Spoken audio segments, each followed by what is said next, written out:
proceedings in a sense. I'm sure people will, after classes finish, they'll keep streaming into that door, but I think we should start. Good afternoon and warm welcome again to this series of lectures by distinguished Professor Shri Gopal Krishna Gandhi. Yesterday, Mr. Gandhi took us on a wonderfully, shall I say, parabolic tour of an approach to the idea of freedom,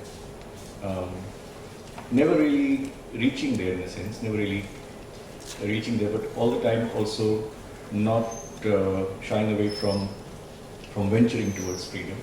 And in the process, I think what I learned also was identifying what is not freedom is very important in this journey. And I call it parabolic because it is a journey that perhaps never leads to a destination, but always approaches it. And I found also that it was a metaphorical, literary approach to, let's say, a political idea, freedom. And the journey continues today, and looking forward to how Mr. Gandhi will be addressing the question of democracy today. And without further ado, I will hand over the mic to him.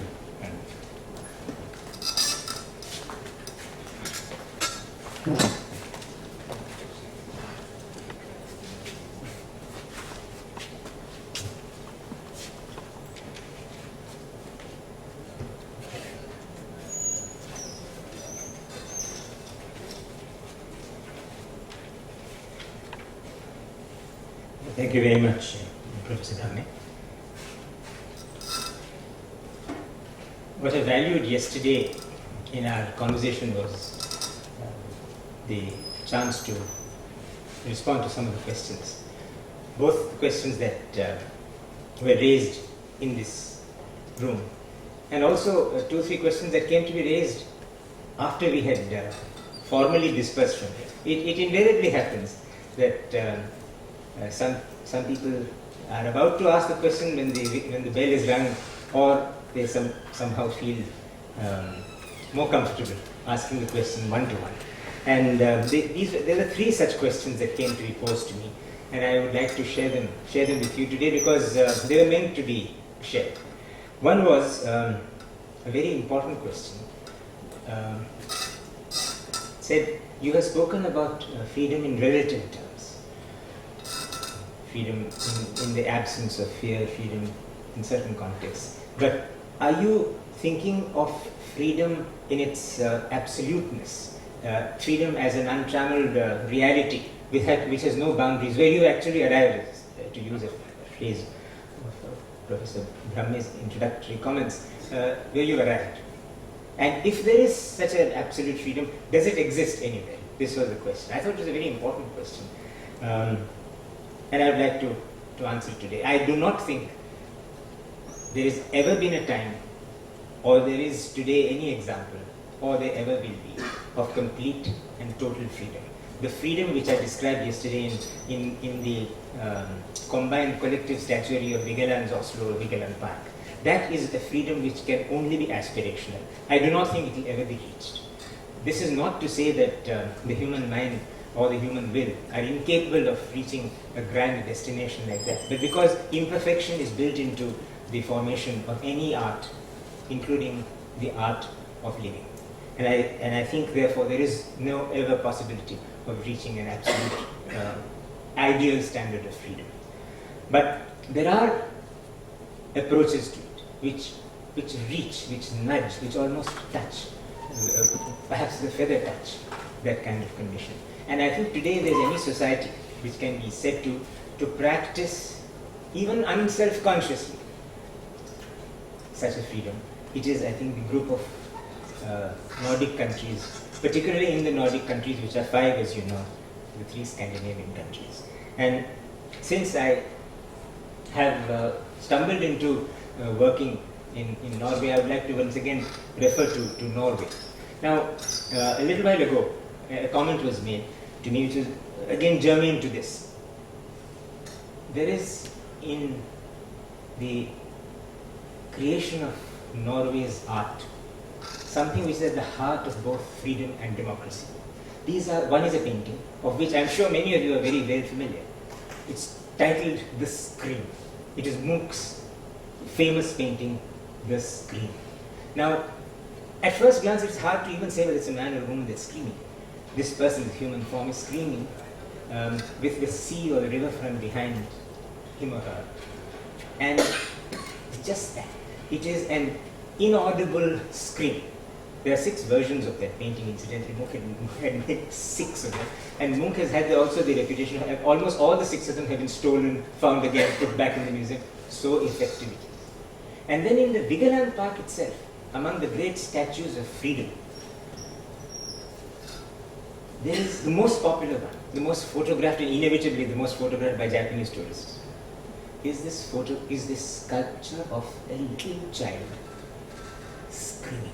The child is screaming his head off. It is an isolated statue. It's not a child with mother, child with father, child in a group, child in some school atmosphere. No, it's just by itself. Screaming, 2 screams. And I think they are at the heart of what can be called freedom. Even in that atmosphere of freedom, there can be the need to scream. And that is something to do with what is being in very mundane and practical and almost prosaic and constitutionally trite terms, the right to expression, the right to freedom to express oneself. In Scandinavia, there is, I think, the closest approximation to freedom. Now, as you all know, all the 3 Scandinavian countries are monarchies. They are monarchies, they are constitutional monarchies. But there is no other parallel, I think, of the republican spirit that can even approach those monarchies. They can be called, as an oxymoron, republican monarchies. The king in Norway is a pedestrian because he actually does walk. He buys his grocery. The Chief Justice cycles to the grocer's shop. You cannot imagine an MLA cycling to a grocer's shop, except perhaps back in his constituency where he would like to be seen by his own constituents. But if the king is a pedestrian in Oslo, it is because the pedestrian is a king. This is the difference. The pedestrian is a king. Nobody dared snatch or infringe on a pedestrian's rights. This is what makes freedom and democracy so republican in Norway. Crime in the Scandinavian countries is almost about the lowest anywhere. We have had assassinations in Sweden. Olof Palme's famous assassination is still unraveled. We do not know who shot him. It perhaps was the work of an international cartel, perhaps related to arms and drugs. But we do not know the Swedish Prime Minister was assassinated, yes. In recent times, there was another foreign minister in Sweden who was assassinated, a woman, in a shopping mall. And of course, in Oslo, there has been this absolutely frenetic carnage at the hands of one insensitive human being.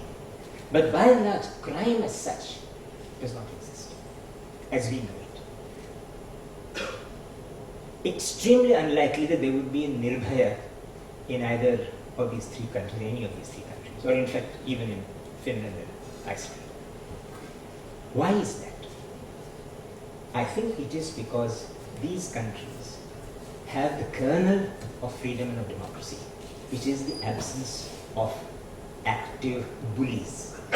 And to use no jargon, to move away from constitutional phrases, to move away from concepts, from theories, from ideologies, and just to speak simple, plain language, the language of plain folk. A republic and a democracy are not the same things. There are similarities between the two, but they are not the same thing. But one thing which they share in common at their ideal, at their best meaning, not at their second best or third best, but at their best meaning, is the absence of a bully. If there is no bully in a class, that class is a very equal class. I'm talking of a classroom. And almost everyone without exception, boy or girl, once boy, once girl, now man, woman, has known a bully in class. One has either been a bully to one's eternal shame later in life, or one has been bullied in one form or the other. There have been kinds of abuse, sexual, non-sexual, verbal, psychological, physical. One has either been bullied or not been bullied, or been a bully oneself. the absence of a bully in the classroom, the absence of a bully at the workplace, the absence of a bully in society, in parliament, in legislatures, is literally the presence of the spirit of democracy and republicanism. Fear. Basically what we are talking about is fear. Now, the second question that was put to me was, you have spoken of fear. This was put to me by a lady just outside. You have spoken of fear, of violence, but a very, very major loss of freedom is not in the grand spaces of life, not in the plazas of democracy, not in the forum in the Greek sense, but at home. And I must say, riddled by its own defects and its deficiencies and its mistakes, as the UPA government, UPA 1 and 2 have been, one of the finest things that they did was to bring in this enactment on domestic violence. Domestic violence was sought to be tackled by the UPA government in a very conscious way. Not very effectively, because it had to be followed up in the states, who had to set up cells to monitor domestic violence, places where people report domestic violence. It's a very, very complicated affair. But anyway, beginning has been made, just as the beginning was made with dowry. Still a long way to go. Very difficult, long way to go, particularly with advertisements for fair and lovely jewelry, all of which really feed the flames of dowry. I remember when this thing about in Kolkata, when I saw a huge spurt in advertisements on fair and lovely. And I knew one of the directors on the board of this company which makes fair and lovely. And I rang him, he happened to be Gujarati, and this much Gujarati all of you will understand. I said, Bhai, mane aa fair and lovely mane saru nathi lagtu. So he said, तो गोपाल भाई ने fair and lovely मुकी दइए, fair and handsome करी दइए. So you see, this is the dominance that I am talking about. It is at the heart of a lower middle class family. One cannot imagine what jewelry and fair and lovely advertisements can do to a budget in a family which regards a future expenditure on the marriage of a daughter as a liability. Dominance. So domestic violence, and I must say domestic violence, and the lady herself said to me, I don't know if she's here today, domestic violence at its worst is physical, but before it is physical, it is psychological, it is emotional. Now yesterday, I referred to Sri Lanka and Buddhists and Buddhism. In my view, the Buddhist philosophy is the finest distillation of the spiritual traditions of the religions of the world. Because there the Buddha hones into what is essentially human experience. He is talking about dukkha in every conceivable way. And you will pardon this digression, you all read Shakespeare. You all have favorite plays of Shakespeare. But I urge you to return, if you've already been there, or turn to Shakespeare's sonnets. One of his sonnets is very simply about the pain that comes from joy. And he's not talking of physical pain alone, but he's talking of how physical gratification can be very hollow and leave you feeling utterly spent. Now this at one level is a very biological sonnet. The expense of spirit in a waste of shame is lust in action. No sooner had, but despise it straight. No sooner had, but despise it straight. In a way, it is nothing but a description of how physical gratification of the sensual kind, to put it plainly, sex, can lead actually to a sense of being utterly, thoroughly scooped out, drained. Dukkha is what the Buddha is talking about. And I think Shakespeare would have understood it. But the Buddha himself, unlike the great figures that we spoke of yesterday in the epics of India, the Buddha lived not in the imagination, which is also a very wonderful form of living in the imagination. The creatures of the imagination are great beings. But the Buddha walked on this earth. I am sure you are familiar with the writings of Maithili Sharanagupta. Now Maithili Sharanagupta has this absolutely wonderful poem called Yashodhara. Now, the Buddha, the Sakyamuni, is literally non-parallel. He is unparalleled. He is, to me, the ultimate in human evolution. But if the air-blown, unprettified image of his life were to be seen, it has been seen by Maithili Sharana Gupta. And in his poem, Yashodhara, he sees the Buddha from the eyes of Yashodhara. Here he is, the future Buddha, who has already been shaken by these three great images that he has seen of death, disease, infirmity. He just leaves in the morning. He leaves his wife and son. Literally, he has abandoned them. He may be Prince, he may be Siddhartha, he may be the future Buddha, but he at that moment has abandoned his wife and son. And Maithili Sharana Gupta says on Yashodhara, Yashodhara speaking to her Sakhi. She has got up in the morning with her son next to her. In today's parlance, that son would require somebody to mix the nan-4 in hot water and put it into a feeding bottle, and nobody is there to help her. Yashodhara says to her Sakhi, who has told her that Siddhartha has left, Sakhi, ye mujhse kehkar jate. That's all. She doesn't say, yo, where has he gone? What has he done? The rascal. No. Sakhi, ye mujhse kehkar jate. क्या मैं उनकी पथ बाधा बनती? Would I have been an obstacle?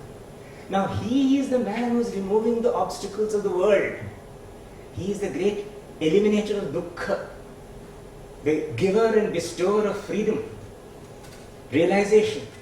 But he starts with discrimination in his own house. The brightest of flames burns on the blackest of wicks. That is something which must know. How does this relate to democracy? It relates to democracy like this. Even a compassionate act can be done very hurtfully. The absence of a bully is not just the absence of some horrible guy with long fingernails with dirt under his fingernails. No. The absence of a bully can mean the absence of bullying, even at the hands of a great person. Just as the Buddha's life is open to critical scrutiny, so is the life of M.K. Gandhi extremely open to critical scrutiny, especially there is no Maithili Sharana Gupta who has written a poem called Kasturba, but it could easily have been written. In which she says, Sakhi, wo mujhse kehkar jate. So, democracy in the realm of gender equality is a democracy which is missing. Now, we are going to discuss India tomorrow, but we cannot discuss India in segments. India has to come into a discussion of democracy, into a discussion of freedom. The third question was about propaganda. Shirish Babu asked this question just as we had finished. Propaganda is an enemy of democracy. But this is a contradiction.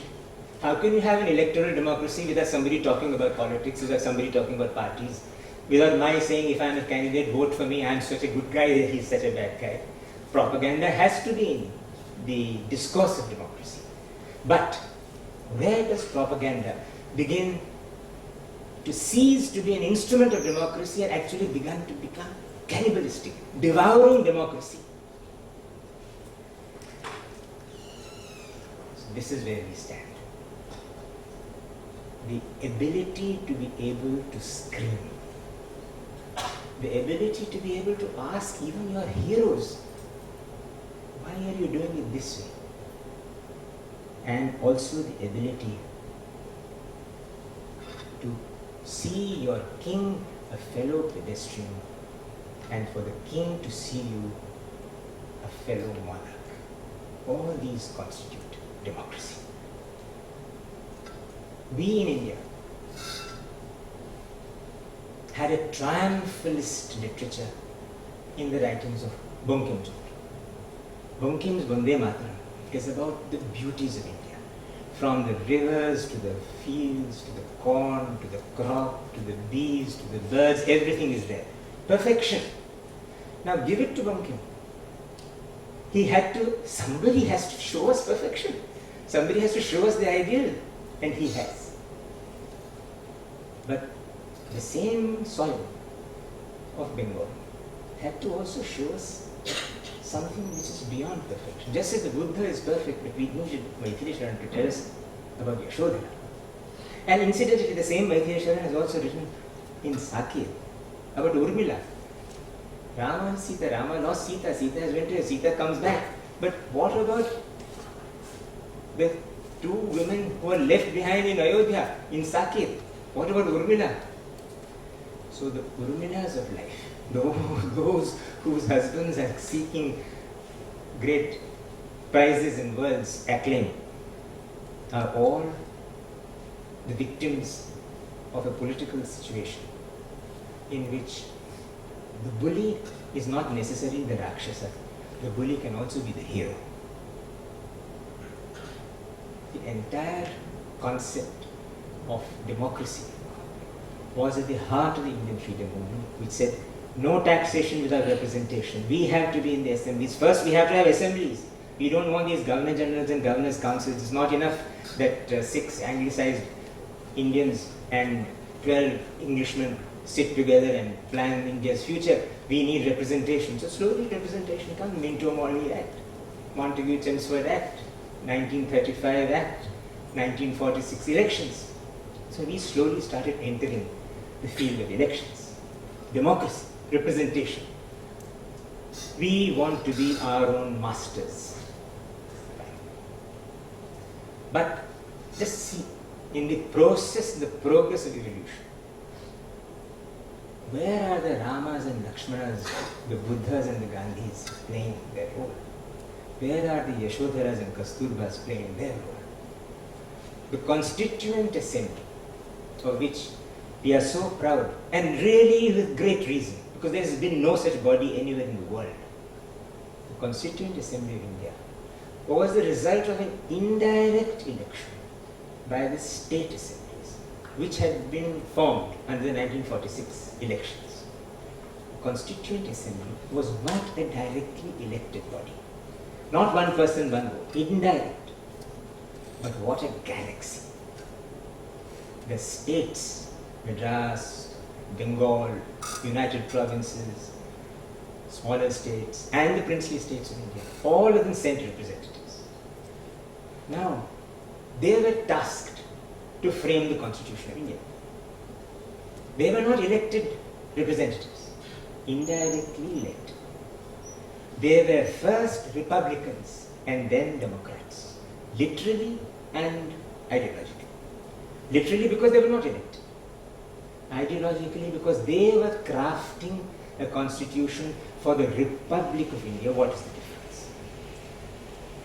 We use the terms interchangeably. We use the terms interchangeably, we use the terms with a degree of insensitivity. Not a fault of ours, but shall we say, a fault of political discourse. Democracy is about numbers, right? Republicanism is not about numbers. Republicanism is about persons. Democracy is about people. People as a collectivity. Republicanism is about persons, human beings, individuals. And so we had in the Constituent Assembly this galaxy of people who represented the different communities of India, carefully chosen by the parties concerned, not just the Congress, by the parties concerned, for their reflectiveness, not just their representativeness, reflectiveness. They reflected the refracted spectrum of India's plurality. Had they been elected directly, it is possible that one group may have outnumbered the other, but that was not the case with the Constituent Assembly. It was composed with a delicate balance. And out of that Constituent Assembly, incidentally, the Constituent Assembly played two roles. One was the framing of the Constitution. It was the Constituent Assembly, it was making the Constitution. But its double role was to act as the Central Assembly, that is, the precursor of the Parliament of India, making laws. It was doing two jobs. Constituent Assembly presided over by Babu Rajendra Prasad. Assembly, legislative body presided over by G.V. Mavlankar, making laws. Also putting in office the first interim government of India. The first interim government of India, headed by Jawaharlal Nehru, whose 125th anniversary we are going to celebrate day after tomorrow. Day after tomorrow? Right, day after tomorrow. He was called the Vice Chairman, but he was also informally called the Prime Minister. Now, what is his cabinet? His cabinet comprises a Parsi, minuscule population of India. Why should Parsis be in the cabinet? After all, they are only found more in statues, Khada Parsi, Baitha Parsi, Flora Fountain, Charing Cross, all in Bombay. Why should he be in cabinet? But he is. C.H. Bhabha is not Homi Bhabha. C.H. Bhabha is not a great name, but he is a Parsi. Somehow that name filters through. He is in the cabinet. John Mathai, Syrian Christian. For the north of India, everybody south of India was a Madrasi. At that time, everybody south of the Vindhyas was a Madrasi. Eating idli and sambar. A friend of mine from the south was told, "Oh, you are from the south, you must be very fond of idli, sambar." She said, "Idli, yes. Sambar I don't eat because sambar are only in the forests. We eat sambar, not sambar." That was the knowledge. So John Mathai, not a Tamil, not even a South Indian Hindu, but a representative of a minuscule community called the Syrian Christians from the edge of India called Kerala, cabinet. No representative democracy would have elected John Mathai. No representative democracy would have elected C.H. Bhabha, but they are in cabinet. मजाल है कि अगर prominent उस समय हमारे reservations के पहले किसी जगह से भी बाबा साहब जीत के अगर इलेक्शन लड़ के आते. Doctor Ambedkar is a member of constituent assembly, chairman of the drafting committee, the power behind the constitution, not the work of democracy, the work of the republican spirit. And please don't get matters confused. The Democrats and the Republicans in America are completely different categories. There is no reference to those two nomenclatura. Constituent Assembly was a Republican organization, giving to us a Republican constitution. But that constitution itself, that very constitution, has given us parliamentary democracy. The Republican body, giving us a Republican constitution, has given us the mechanism of an electoral democracy through first past the post, parliamentary democracy of the elected kind, where a majority will rule. So we are the children of a Republican mind and legatees of a democratic system. Is there a conflict? By God, there is, and a huge conflict. Can we have a better system than parliamentary democracy? Yes, we can. Can't even say yes, we can because Obama has patented it. But yes, we can. Can we do it in the near future? Perhaps not. But we should be aware of it. And why should we be aware of it? Because what freedom struggles, including our freedom struggle, wanted us to get out of, namely dominance, namely bullies, has given us what can be called a sanitized form of bullying. A sanitized, beautifully gift-wrapped, in fact scent paper gift-wrapped system of domination. I spoke of Bankim, and then I spoke by a hint of Rabindranath, and let me tell you where. Bankim's ideal and Rabindranath's ideal have a slight difference. Bankim ideal is something which a triumphalist, majoritarian Indian Democrat would say, this is it. Shujalam, Shukalam, Manayata, Shikalam, forget everything else. This is what we are. Are we or are we not? It's a different matter. Yeah, I believe that that is what we are. And if you dare not stand up and sing Vande Mataram with me, God help you. Rabindranath wrote Jana Gana Mana in 1913. Thereabouts. Maybe in 11, 12, 13. He got his Nobel Prize in 1913. Correction. He wrote Jana Gana Mana in 1911. The same year as there was a visit to India, the only one of its kind, before independence, of His Majesty the King of England and Her Majesty Queen Mary. Congress session is happening at the same time. Their Majesties with regalia are coming at the same time. At that time, the Congress was very comfy with the Raj. We're talking about 1911. And some of them came to Rabindranath and said, please give us a song. And he said, you want me to write songs on demand, on order? That's not how I write. No, sir. Please. Acha, theek acha. Come tomorrow. And he writes this. And some people believe that he wrote Adhinayaka with the king in mind. Absolute rubbish. He said it is stupid. Why should I write about him? Bharata Bhagya Vidhata. They say, oh, that is about the king. Legend. We talked of myths yesterday. This is one of the myths. That song, immortal song, was selected by Subhash Bose in 1941 in Hamburg to be the national anthem of India. Now, Subhash Bose equals self-confidence. Subhash Bose is not Prime Minister of India. He should have been perhaps one day Prime Minister of India. He is not President of India. He should perhaps one day be President. He is not even President of the Congress, a position from which he has been denied. He has been actually moved out, hooted out. But Subhash Bose is Subhash Bose. He selects the national anthem of India for a future India. And so it does become the national anthem of India. We can't have a long national anthem with 7 stanzas, 5 stanzas. The national anthem has to be precise, right, crisp, susceptible to national martial music. So, snip, snip, snip. Abridge, abridge.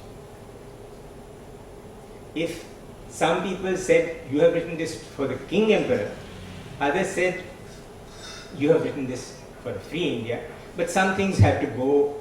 What are those some things?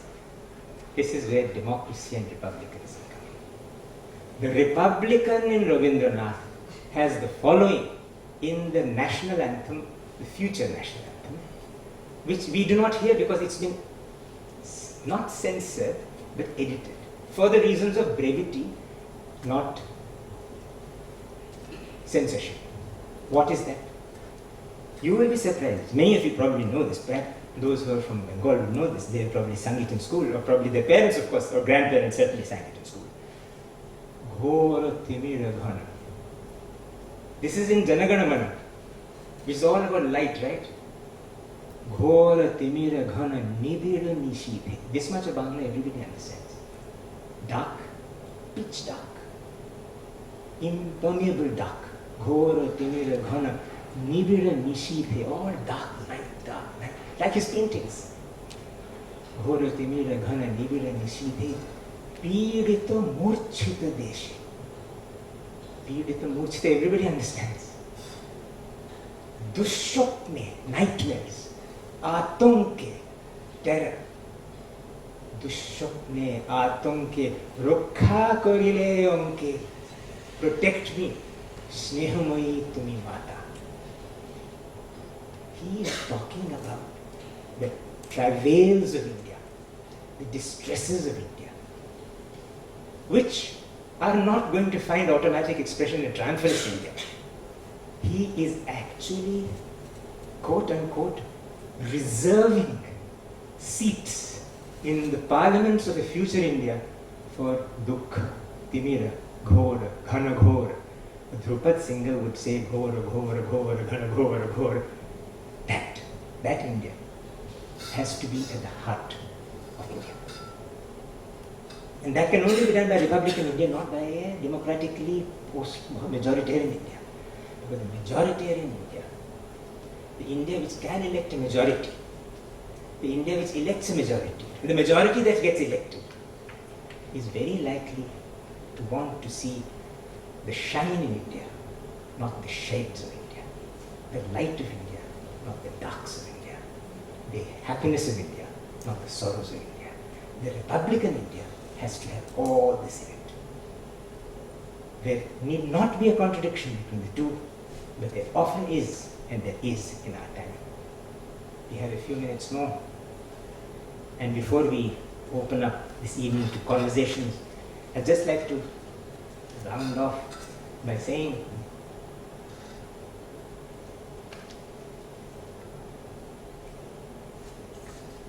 the bully is back.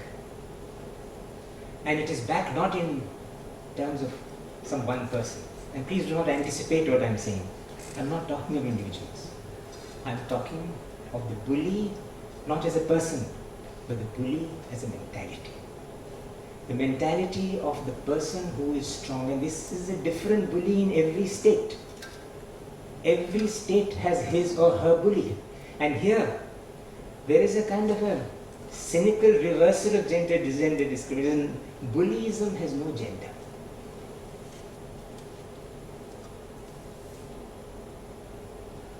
Every party has its bullies, and every party has its bullied.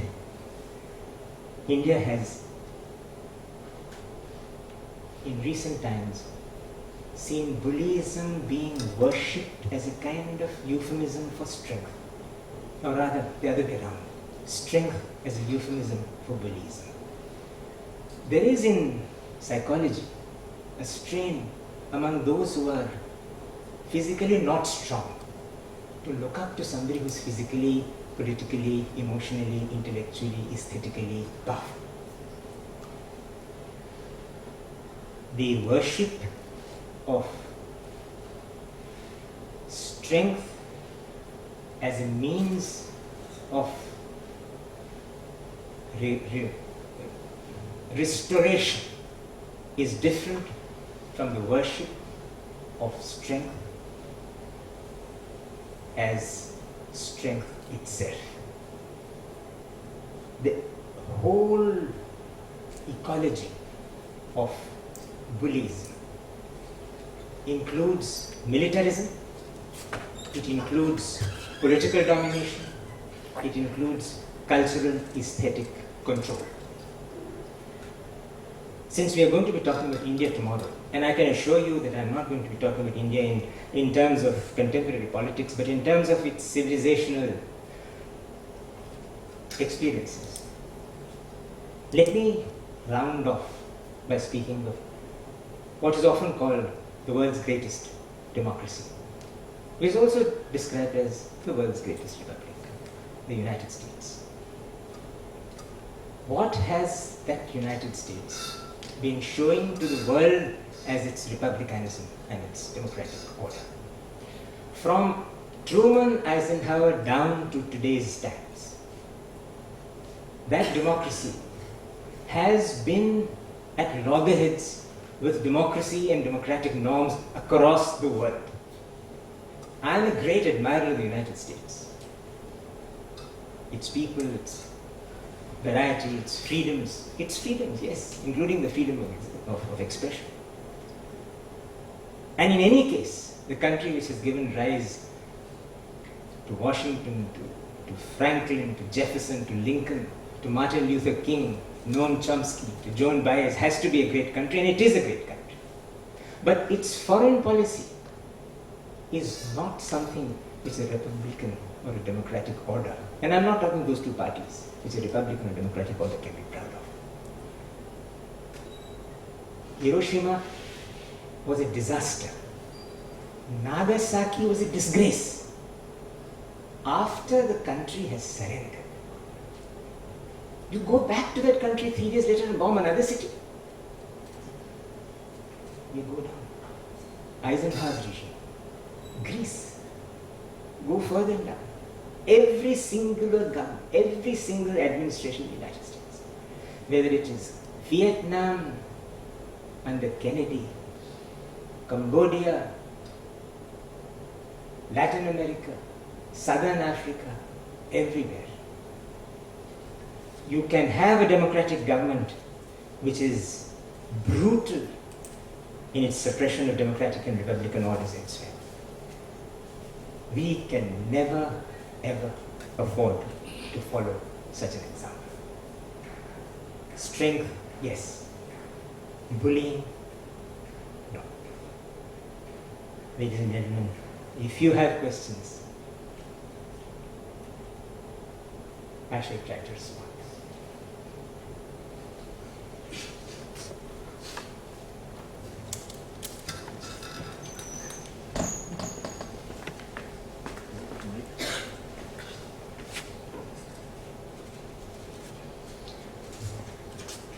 There are 3 or 4 hands. Thank you. I really enjoyed the speech. I do agree with most of the things that you said about the Scandinavian countries. We should also not forget that none of these freedoms that you talk about in the Scandinavian countries have been obtained without any fight. Whether it is the status of women, I can remember one instance when I was in Finland several years ago. A professor very close to the great Amartya Sen made a very insensitive remark about women, and the person who was right next to me had tears in her eyes. And I asked her what is the reason. She said this freedom has not been won in a kind of trice. It has taken very, very long years of fight. So we should not forget that when we say that Scandinavian countries are doing so well. Another example is the Sami people of Sweden. What do they think of this freedom? So I just want, and also this, you mentioned this beautiful poem by Maithili Sharangupta, which I have myself read. I also remember, I don't know whether it was same Maithili Sharangupta who wrote about how the Buddha was going after enlightenment, left like a thief in the middle of the night. I don't know whether it was the same poem or some other poem, who stealthily left the house in the middle of the night in search of enlightenment. So probably it was the same poem, but I've read it several years ago, so I don't understand. But I'm really happy that you mentioned Maithili Sharangupta's Yashodhara in this context. Thank you. Thank you. On the subject of the Sami, yes, you're absolutely right, but I think the whole, shall I say, the recognition, the noticing, the acknowledging of what is now called the indigenous peoples of the world has really started with the Sami. And if today we are not calling them Laplanders, but we are calling them Sami, it has something to do with the Nordic awareness of these sensitivities. So I think we should say that the Sami in Scandinavia, somewhat like the Amerindians in the United States, are what can be called the little cross which they must bear. But from being a symbol of chastisement, in its newly acquired self-awareness and self-identity, that cross as a crucifix is almost like an adornment.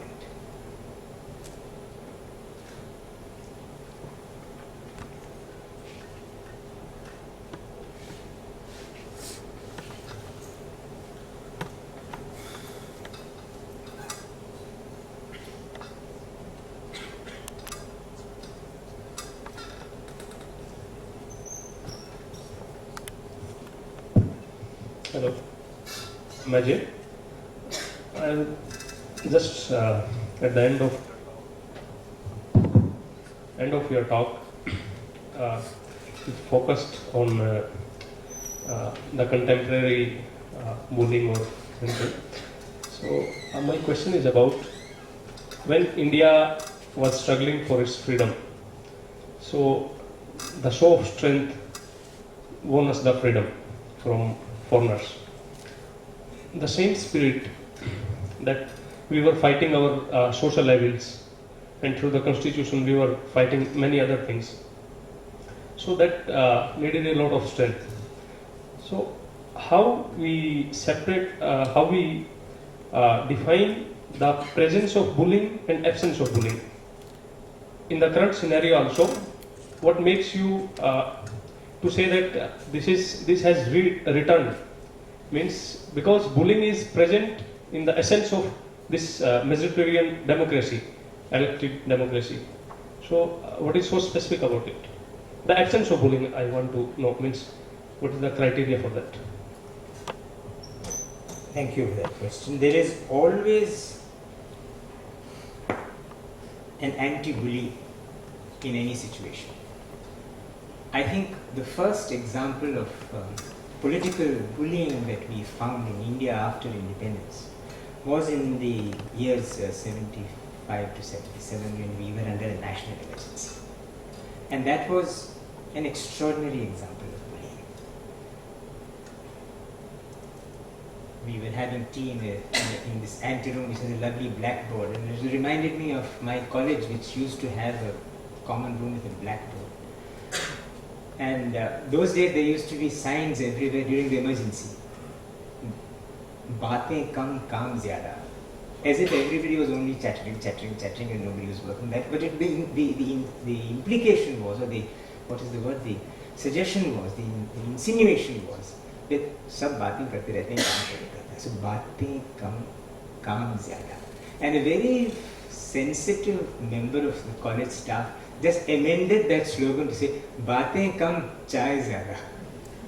So it requires even a little humor to burst the bubble of a bully. But that was only in a classroom, that was only in a college. But on the larger canvas, we had Babu Jayaprakash Narayan dispelling it by his sheer presence. Though in jail, his sheer presence. And the slogan went up in Bihar to start with, but then everywhere. Andhere mein ek prakash, jay prakash, jay prakash. And that dispelled the darkness. Now, I must say, I am not referring to any contemporary bully when I am talking about bullies. I am referring to bullishness. And that word bully is derived not from the bull and in the stock market sense of bullishness. It has a very lovely origin. The phrase bully, the phrase bully has a lovely origin. Anybody hooked on etymology would want to explore it on Google. Because nowadays one goes on Google, I find the thing not just turn dictionaries. It's so lovely to turn the pages of a dictionary, see the intervening words, get distracted by the words in between the words you're looking for. But all that is going to come back to bully and its phrases, its origins. Bully is from a word which actually stands for, you know what? Some old European knowledge, perhaps old German, for lover, for a lover. A lover who is in love, who protects the beloved, who then begins to protect the beloved very strongly because there are others who have an eye on the beloved. Then this lover who is becoming somewhat, strong and slightly macho, becomes more macho, more macho, almost like a bar bouncer. And then he becomes a bully. So many bullies emerge from a mistaken love. And a mistaken love for a certain ideology, including narcissism, love of myself, can make me a bully. So the bully is, I think, present in all of us, as the question on domestic violence showed. All of us have a bully and a counter-bully. And so, let us know that when we are talking of bullies that we don't like, that there is a bully in us, and there is a counter-bully in that. And in the larger context of the nation, there is something called the courage of the people to stand up, if it can stand up and eliminate from political hustings somebody like Indira Gandhi during the emergency. We can never be without hope. There was a question. Right. Coming back to bullying, it seems to me one of the greatest fear is the self-bullying. What is in your mind? You self-censor yourself. You don't do things which you would have done again into your own bullying of yourself by yourself. I think that for those who may not have got the question, since Sir was not speaking through the mic, he's saying, is there something called the bullying in oneself? Is there a restraining mechanism within oneself to censor the bullying in oneself? Very important, sir. And here we have 5 more minutes, Milita Babu. Yeah. So there is here a very important point which we have to remember, again in the distinction between a democracy and a republicanism. Supposing that democracy, the ideal of a democracy, which we are talking about today, supposing that ideal of democracy were to be taken to its complete logical terminus, there is this.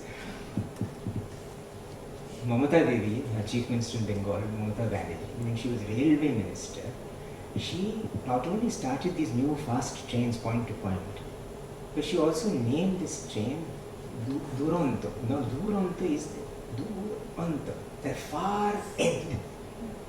Very few people can pronounce it correctly. Many people pronounce it like the Canadian town Toronto. It's actually Duronto. So if we were to imagine the Duronto of democracy, it would be majority. Country of 100 people, 100 people are in parliament. 100 people vote for 100 people. 100 people legislate for 100 people. Duronto democracy. But the republic, which is what our constitution was created by, has what Sir said, self-restraining, self-regulating checks and balances. Why should our constitution have said legislature, executive, judiciary? Executive accountable to legislature. Legislature reviewable by judiciary, checks and balances. If majoritarianism was the criterion, I am the Congress, I am the Parliament, I am the government, I am everything. But if I am a sensitive man, like Ambedkar, like Nehru, like all those who are in that Constituent Assembly, I will self-regulate. I will be the Sampati who burns his own wings to protect Jatai. So we had these threefold divisions, self-regulating, and we still hold. That is what is the difference between a republic and a democracy. Final question, sir. You talked about this bully being back in India. Do you feel that's part of a larger global trend? Because in the UK we have this anti-immigration party, I think it's called UKIP. There's rising xenophobia elsewhere in Europe. Every week you have some news of a boat of immigrants from Africa who sunk off the coast of Italy or somewhere. So do you feel it's part of a larger phenomenon of rising extremism elsewhere in the world as well? I think that is so. ISI is the biggest bully in the world on the world campus today. It is the biggest bully. People who have gone to that part of the world for humanitarian work have been beheaded. You cannot be a greater bully than that. But yes, that's why I mentioned the example of the United States. Now, I do not believe there has been even the slightest desire to be a bully in the part of Whitehall in London. None. It is a sane, civilized government. And yet, Scotland wanted to have a chance to say, I don't want to be in England. By no stretch of imagination is Great Britain a bully. But it is the dominant partner. And Scotland wanted to be free of that. 45%, no less, of the people of Scotland opted for an independent country. If that can happen with Britain, you can imagine what can happen elsewhere. I will wind up by saying that the biggest example of the counter-belief, of the self-regulation which you spoke of, has been given to us by two persons, both of them Nobel laureates. One of them, His Holiness the Dalai Lama, who has said, I do not want to go back to Tibet as the ruler of Tibet. All I want is the cultural autonomy of that country. I recognize my country, my land as being part of China. I do not want political power. And this is so connected to that Sanskrit slokam. I do not know where it is from. Natvaham kamaye rajyam. Na swargam na apunarbhavam. I do not even want release from mortality. Natvaham kamaye rajyam. Na swargam na apunarbhavam. Kamaye dukkha taptanam. Praninam artinasham. I just crave for liberation from dukkha. His Holiness the Dalai Lama. The other, Nelson Mandela. Now when Nelson Mandela says, as he did, and I'm quoting him, I am against white racism. What's the big deal? The whole world was against white racism. The whole world backed you against white racism. No big deal. But that Mandela says, I am against white racism, and says in the next breath, and I am against black racism. That is what is a republic. He is a majority leader, but he is not majoritarian. He says, I am against white racism as a majoritarian, as a majority leader. I am against black racism. He says that as a